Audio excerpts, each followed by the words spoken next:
This is Democracy Now!, democracynow.org, The War and Peace Report. I'm Amy Goodman. A group of activists have been jailed for over a year before trial for entering the Kings Bay Naval Submarine Base in Georgia last April to protest U.S. nuclear weapons. The action took place April 4th, 2018, the 50th anniversary of Martin Luther King Jr.'s assassination. Armed with hammers, crime scene tape, baby bottles containing their own blood, 7 anti-nuclear activists secretly entered Kings Bay, one of the largest nuclear submarine bases in the world, under the cover of night. Their goal was to symbolically disarm the 6 nuclear ballistic missile submarines kept there. Each submarine carries 20 Trident thermonuclear weapons. 1 year after this historic action, 3 of the Plowshares activists remain jailed in Georgia. The other 4 are out on $50,000 bond with electronic ankle monitors. All 7 face up to 25 years in prison. They've been charged with 3 felonies and a misdemeanor. On Thursday, global leaders, activists, and scholars, including the Nobel Prize-winning former South African Archbishop Desmond Tutu, Daniel Ellsberg and Noam Chomsky, released a petition addressed to U.S. Attorney General William Barr demanding all charges against the Kings Bay 7 be dropped immediately. The petition reads in part, quote, "We who share the moral vision of the Kings Bay Plowshares 7 proclaim our support for their courage and sustained sacrifice and call for the immediate dismissal of all charges against them," unquote.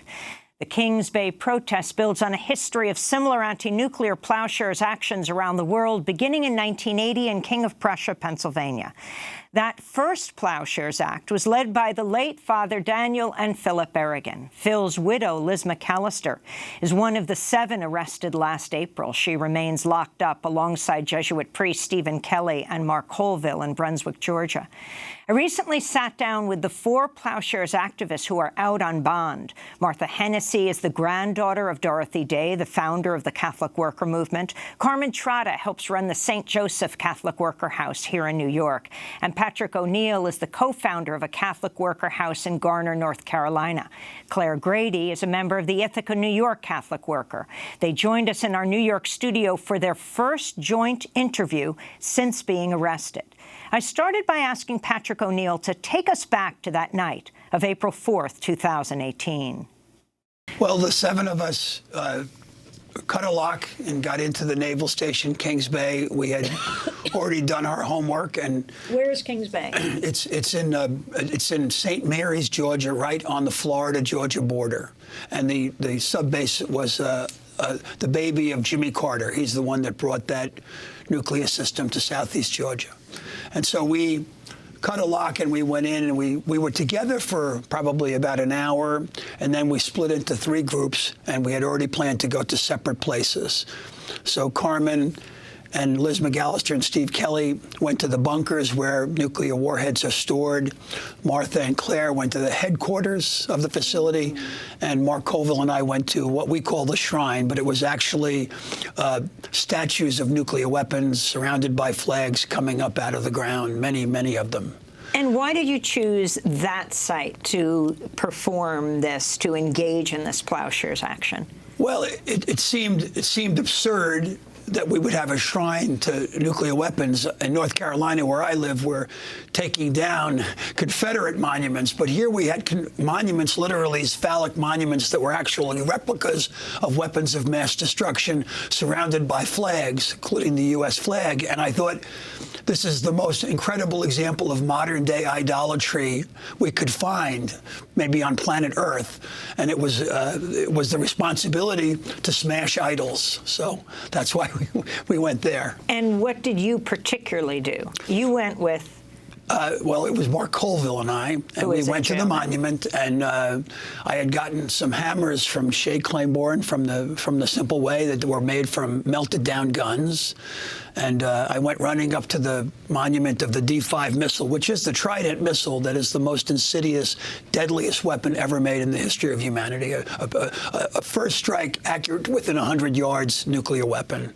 And I went running up to it with the hopes that my hammer would put a hole in it. But when I hit it, it went, oh, and it was made of cement, and the hammerhead broke off. So it was a strong idol. And then what? We threw blood on the insignia of the base and also on the missile replicas and hammered on some of the stuff around there. And why this base in particular? Well, oddly enough, even though that base has been there for 30 years, I mean, it was loaded with the nuclear warheads back in the late 80s.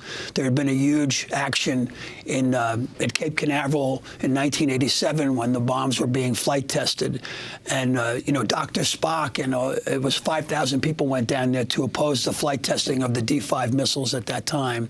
But even after that 30 years, the Trident base had very little resistance from the community down there, not like out in Washington State, where the other Trident base is, in Kitsap, where there's always been a lot of ongoing resistance. There just had never really been much happening here, and we thought it was a good place to call attention to in light of the horrific nature of the Trident system. And we were hoping, too, that this would somehow show our solidarity with the triplets that Martin Luther King spoke of. We wanted to make the connections on the anniversary of King's assassination to militarism, consumerism, and racism. So we wanted to just, I guess, what we call educate the base.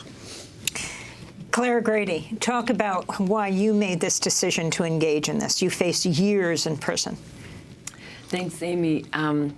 I had been part of a Plowshares action in the 80s, 1983, with the Griffiths Plowshares with Liz McAllister and 6 other friends. And Griffiths was? At Griffiths Air Force Base, where they had the cruise missile being, well, B-52 bombers that had been used in Vietnam with payload of death. But now, at that point, it was being re-outfitted to carry first strike cruise missiles. So the doomsday clock was 3 minutes to midnight, and these first strike weapons were a big part of that.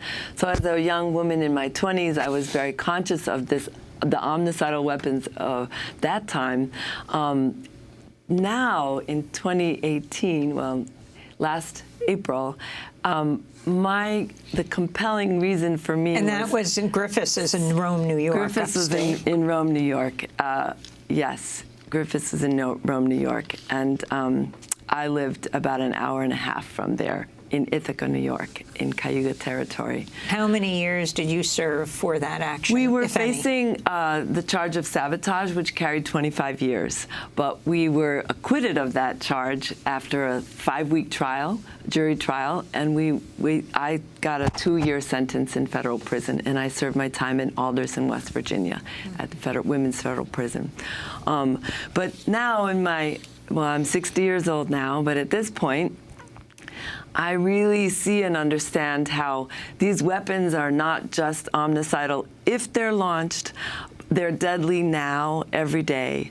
And so I see them as the capstone to the systems of violence from the top down to the police gun in the street that kills and threatens to kill, but that these weapons are the bully stick that's used in the same way that a gun is used when it's held to the head of someone.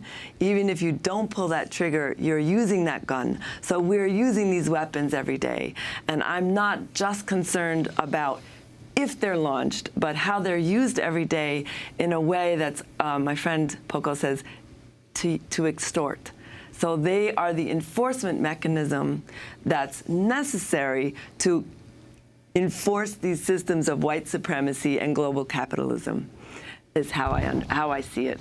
And so going to Kings Bay with my friends was my way of withdrawing my consent from that system. And so what exactly did you do along with Martha? So Martha and I went to the administration building, Swift Atlantic, and we put up crime scene tape at the front of the door. So this is in the middle of the night, and yet there are people parked in the parking lot working inside that building. We didn't go inside the building, but we chose to put up this crime scene tape in the front, put up the indictment indicting for war crimes from the chain of command, the head of the base, the commander of that base, up to the president for war crimes. We brought Daniel Ellsberg's book, The Doomsday Machine, which is Confessions of a Nuclear War Planner. It's as in-depth as you can get about our nuclear war policy from back in the 50s and 60s. So we brought these things as evidence to show why there is an urgency, why is there not just a right but a necessity for us to disarm our first strike, first world nuclear weapons. Then we brought a small amount of our blood. We poured that on the ground at the entranceway, and we brought spray paint, and we spray painted disarm Trident, love one another, and a few other things. And how did you get caught? So nobody was coming in and out of that entrance, so we chose to go over to where Patrick and Mark were disarming at that shrine that Patrick just described, and we were there for probably an hour in plain visibility of the security guards that were driving back and forth. And at that point, we realized that they were much more interested in arresting, well, Carmen, Liz, and Steve went to the bunkers, which was a really highly secure area with deadly force. So they did not even look at us until they finished that arrest. And Claire, why did you do this on the anniversary of Dr. King's assassination? Well, for me, it's been really important. Identify the triplets that the Reverend Dr. Martin Luther King identifies of racism, extreme materialism, and militarism are the key things that work together all the time together. Not one by itself, but all together make a deadly, deadly combination. And so Dr. King is known for many, many things. But I feel like he's been stripped of many of his messages and life's purpose. And so I want to honor what he gave us in that moment. Martha Hennessy, you, together with Claire, engaged in this particular action at that site, but together with the 7 activists, participated in this Plowshares action. Again, you're the granddaughter of Dorothy Day, the founder of the Catholic Worker Movement. For people who aren't familiar with it, explain what the Catholic Worker Movement is about, why you, as Catholics, did this. The Catholic Worker Movement began in 1933, under the duress of the Great Depression. And Dorothy, of course, was a journalist, and Peter Morin, the other founder of the Catholic Worker Movement, instructed her in the Catholic social teaching. And so the newspaper was there to be the voice of the people on the street who were voiceless. And since then, it has grown into a movement. It's into its 85th year. And there are perhaps 200 communities around the United States and around the world. They call themselves Catholic workers. And we minister to the poor. We practice the works of mercy, to feed the hungry, to clothe the naked. And Dorothy died in 1980, and we continue to try and walk in those footsteps of the disciples and of Dorothy. And so your decision to engage in this action, have you engaged in one before? No, never. So this is a major decision you've made in your life. Yes, with some trepidation regarding the Catholic Worker Movement and the Plowshares movement and the two trajectories of those movements. What was your trepidation? The whole question of nonviolence and secrecy. I mean, Dorothy and Gandhi and King all operated in a different way. They weren't sneaking onto U.S. military bases. And so my trepidation was what we did have to undergo to make this action possible. And I had to go through a disarmament process of myself. The war in my own heart is always just under the surface. And this was part of my faith journey, and the people that I was able to be with and to do this action with made all the difference to me. And what stands out most for you about that action, what you remember as the 7 of you went on to this base on the anniversary of King's assassination, with your own blood, with hammers? Well, the utter fear in my heart of walking in the dark to challenge the greatest, most violent force on earth, my own government and its military. And that was in great contrast to the man who arrested us, who was incredibly kind, incredibly professional, incredibly considerate.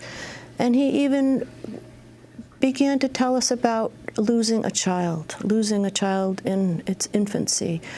And the combination of this dreadful, dreadful place and this man who worked at the base his humanity just became so clear to me in that setting. So the combination of great fear and great love. I want to turn to the words of the late Father Dan Berrigan, who helped launch the international anti-nuclear Plowshares movement with his brother, Phil. Phil, of course, was the husband of Liz McAllister. Liz is his widow. Dan Berrigan and 7 others poured blood and hammered on warheads at a GE nuclear missile plant, Dan, Phil, and others, in King of Prussia, Pennsylvania. I asked Father Berrigan about this during an interview I did with him in 2006. We went in with the workers at the changing of the shift and found there was really no security worth talking about. Very easy entrance. In about 3 minutes, we were looking at doomsday. The weapon was before us. It was an unarmed warhead about to be shipped to Embro, Texas for its payload. So it was a harmless weapon as of that moment. And we cracked the weapon. It was very fragile. It was made to withstand the heat of re-entry into the atmosphere from outer space. So it was like eggshell, really. And we had taken as our motto the great statement of Isaiah 2, they shall beat their swords into plowshares. So we did it, poured our blood around it, and stood in a circle, I think reciting the Lord's Prayer until Armageddon arrived, as we expected. That was the late Father Dan Berrigan talking about the action they took back in the 80s. This is during the Reagan-Bush years at King of Prussia, Pennsylvania, which really launched the modern-day U.S. Plowshares movement. Carmen, you were a dear friend of Father Dan Berrigan. This also was your first action, though you have been a leader of the Catholic worker movement in New York City for decades. And talk about the decision you made to engage in this action, now facing years in jail. I could mention that I was a part of 3 prior Plowshares action development groups and wasn't able myself to go forth with those actions. And I really put it off for a very long time. So it's 30 years later or thereabouts when it comes back around to me, or 20 years later. A great deal of it had to do with the community that had gathered. So many of them coming out of the Catholic worker. These were dear friends. 4 of the 7 of us went to Guantanamo together. So we'd been to protest U.S. militarism, to protest the torture going on at Guantanamo at the time. There was a prisoner strike back in 2005. And so to walk into the room and see the people, once I had decided to explore it again, to see the people that were there was phenomenally compelling. Also, all of this occurs in the context of all those years at the Catholic worker. There is war, and there is war, and there is war, and we are 17 years at war in Afghanistan.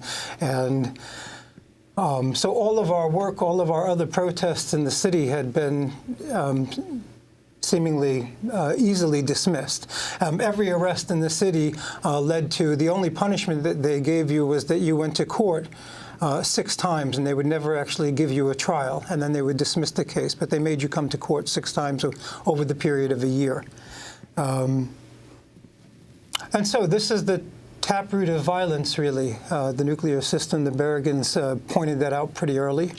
And we could not have chosen, in a certain way, a better time to do it, given the nature of the weapon systems now and the pulling out of the treaties, the INF Treaty, and if we pull out of the START Treaty, my understanding is nuclear weapons will be entirely unregulated for the first time since 1972. We continue our conversation with 4 members of the Kings Bay Plowshares 7 who face up to 25 years in prison for breaking into the Kings Bay Naval Submarine Base in Georgia last year to protest nuclear weapons. I recently spoke with Patrick O'Neill, Carmen Trotta, Martha Hennessy, and Clare Grady in their first joint interview since being arrested. They're out on $50,000 bond each while they await federal trial. They're all required to wear electronic ankle monitors. I asked Martha Hennessy, the granddaughter of Dorothy Day, about the conditions of their release.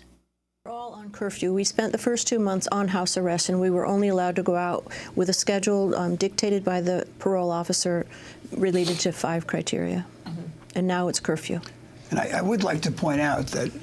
Patrick O'Neill. Yeah, I would like to point out that the primary use of these ankle monitors in the United States now is for undocumented people. It's a very, very oppressive system. The ankle monitors hurt. They're used to track people. It's a very sophisticated form of imprisonment. And in fact, many people are sentenced to house arrest and have to wear these ankle monitors. So we're serving a sentence, in essence, and I don't want to make it in any comparison to what Mark and Steve and Liz are going through because we've been in the jail. But the point is, this is a very oppressive advance in the technology used to oppress people, and especially people of color, especially the poor. So our suffering is minimalistic compared to how it's being used all over the country. Michelle Alexander, who wrote The New Jim Crow, talks about e-carceration and the dangers of this kind of digital incarceration. But it does mean you can be outside of prison for the moment. Liz McAllister, the widow of Phil Berrigan, Liz McAllister has been in jail for almost a year now. She celebrated her, if you can call it celebrating, her 79th birthday in jail. Steve Kelly turned 70 in jail, and there's Mark Colville. So how did you all decide to leave jail and they decide to remain?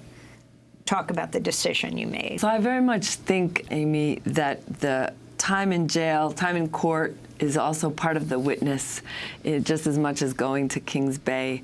And so I had actually planned or intended to stay in, but my health was deteriorating, and that's really important. The jail, we were in Camden County Jail for the first 5 weeks of our time, and then we were in Glynn County Jail. And I got out in the middle of July. I have low blood pressure usually, and it started going really high. And I thought, I'm getting blood clots, and the food was off, like all jail food is. I've been in prison and jail. But I was feeling like I actually want to get out alive right now. And are you communicating with the other prisoners at this time? So we are. And yesterday we had a really sobering conversation with Mark Colville, who got out because he had a cancerous growth that developed on his nose while he was in. And I can't say enough about the health care, the lack of health care in prison, and lack of anything. And so Mark just reiterated all that for us on the phone yesterday in his little 15-minute call from the jail. There's little movement, little outside, little access to a library, no access to good food, even on commissary. And so if you're there for any extended time, and he was describing one friend who had had a stroke and another friend who had died of a heart attack, people that were in their 30s. So it can't be said enough, and all of us, as we seek to abolish nuclear weapons, completely connect that prison abolition and jail, all of this incarceration is part of the same system that we seek to abolish. So, I wanted to ask you, Patrick, about the legal strategy you're going to use in court, the theory that you're going to apply using the Religious Freedom Restoration Act. Talk about your case. Well, I guess I would say it's in a holding pattern right now. We've been dealing with these pretrial motions now, since May. And I'd like to think that we've sort of flummoxed the federal government a little bit, because the Religious Freedom Restoration Act has primarily been used in administrative cases or civil cases, and not so much criminal cases. But also it has been used frequently by people on the right to, the case in which Hobby Lobby won. They used Explain.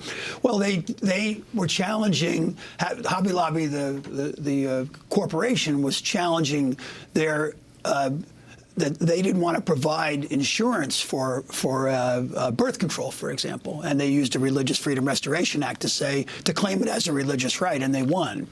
But it's also been used by others. A man who was not allowed to have a beard. He was Muslim, and he won. Jail. He was in jail, and that's right, important point. And he won using the Religious Freedom Restoration Act. So it's pretty unique now that some of our lawyers who are helping us, most of us are representing ourselves, but with standby counsel, and many, many other lawyers helping to write briefs and to do this background work, a talented group of lawyers from around the country. And the idea came up, how would you guys like to look at the Religious Freedom Restoration Act for us? So It turned out that when we initially told the government we wanted to pursue this, they were sort of caught off guard and didn't do their homework, and they kind of blew it off. And what the magistrate realized was that the U.S. attorney had made a tactical mistake in not taking this seriously. In many ways, if you look at the Religious Freedom Restoration Act, it almost trumps the First Amendment. It really gives a lot of. How does it apply in your case? Well, it applies because the criteria is that you have to have a religious belief that is sincerely held, and you also have to show that you've been burdened by the government's reaction to what you've done, and that that this burden is limiting your practice of your religion. Well, of course, as Claire mentioned, and everyone else, our whole religious symbolism going into the base was clear. It was documented in our statement. It was documented by the blood. It was documented by Scripture, by the Bible, by the spray painting of the religious Scripture quotes. So, and it was. They shall beat their swords into plowshares, like Dan Berrigan said in the previous interview. So we really did establish a case that our religious beliefs were sincerely held. So then the government ended up having to grant us oral argument on this, in which we brought in Janine Hill Fletcher, a theologian at Fordham, who came all the way down to Georgia. And what was the bishop's name? Joseph Kopatz from Jackson, Mississippi. Jackson, Mississippi. So we were able to call witnesses, which is absolutely unprecedented in the 39 years of plowshare history, to make our case that these weapons are illegal and immoral. And the hearings were absolutely astounding in the content, because not only were our two expert witnesses able to speak, but all of us were to speak about our religious convictions and make all the arguments that Claire just made about the immorality of these weapons. And where did that hearing go? Well, it went over 2 days in November, and we are actually still waiting for the government's response. And one of our lawyers here in New York, Vern Walker, he's in Westchester County, he met with us the day before yesterday, and he said, the Holy Spirit has hijacked your case. But he really thinks that the government is really taking their time because they're worried. They don't really want a court precedent that would be in favor of us. Mm-hmm. And how does this, using the Religious Freedom Restoration Act, relate to what's often used, Martha Hennessy, and that is the necessity defense, and explain what that is? Well, the necessity defense has been something that the Plowshares movement has attempted to use all of these decades and has essentially been stripped of that. That if you are walking past a burning house and there's a child inside, you have the right to break down the door and rescue the child. And so we would like to bring forth to the federal courts expert testimony to show that the necessity defense and the international law defense are relevant in this case, and that has been obstructed for the past 36 years. We need expert testimony on the legality of the nuclear weapons. How much time do you face in jail? Oh, they say that the counts against us are good for 10 years each, depredation of property, destruction of property, conspiracy, and then, of course, the misdemeanor of trespass, which is up to 6 months. So the number of years you're all facing? I think it was 25 is how I remember. And are you prepared to serve years in jail? I'm 63. I am facing maybe 20 years left of my life. And this is all, my personal life is irrelevant compared to the creation of God being destroyed. So the weapons of empire are always the threat of death and torture and incarceration and dehumanization.